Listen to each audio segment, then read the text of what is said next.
Welcome my channel. আবারও চলে এলাম আরও একটা মনসা মন্দিরে। চলো তোমাদেরকে মন্দিরটা দেখাই। আর এখানে মন্দিরের ঘাট, এখানেই পা ধুয়ে সবাইকে মন্দিরে যেতে হয়। এই মন্দিরটা কিন্তু সম্পূর্ণ বাঁশ রোডে, এখানেই মা বিরাজ করেন। রোডের ধারে ধারেই কিন্তু তোমরা সব পুজোর সামগ্রী পেয়ে যাবে। ঠাকুরের কাছে এসেছি, আর পুজো দেব না? চলো পুজোর ডালিটা কিনে নিই। এখানে কিন্তু পায়েস ভোগ এবং মাছের ঝোল ভাত সব কিছুই দেওয়া যায়। আর সব কিছু মশলাপাতি এই দোকানেই পাওয়া যায়, আর তোমরা বাড়ি থেকেও আনতে পারো। আর আমার দেখো ডালি নেওয়া হয়ে গেছে। দেখো বন্ধুরা, এখানে কত ভিড় হয়েছে পায়েস ভোগ দেওয়ার জন্য। সবাই তো হাঁড়ি নিয়ে দাঁড়িয়ে আছে। কতগুলো উনুন জ্বলছে দেখো বন্ধুরা। এখানে কিন্তু সব পায়েসের হাঁড়ি ফুটছে। বন্ধুরা, আবারও আমি চলে এলাম মাদপুরের মা মনসা মন্দিরের মতো সেম গোনারা মা মনসা মন্দির।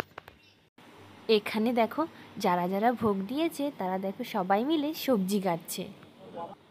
এখানে দেখো মাছের ঝোল ভাত দাখিল হচ্ছে।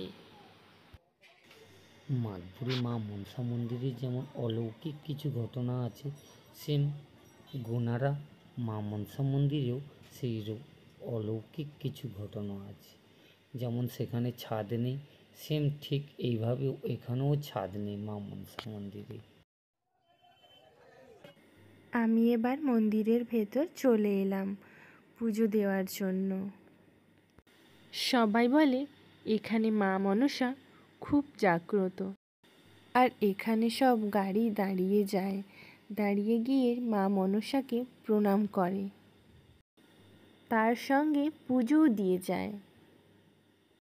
তাদের যাতে যাত্রাপথ শুভ হয়। আমিও পুজো দিতে বসে গেলাম। আর জানো তো, যেদিন পুজো দিতে গেছিলাম সেদিনকার ভীষণ বৃষ্টি হচ্ছিল, আমরা তো যেতেই পারছিলাম না।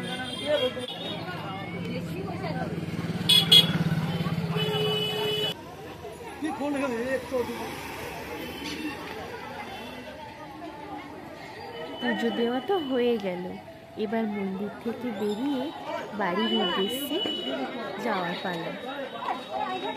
ওকে বাই, দেখা হচ্ছে নেক্সট ভিডিওতে।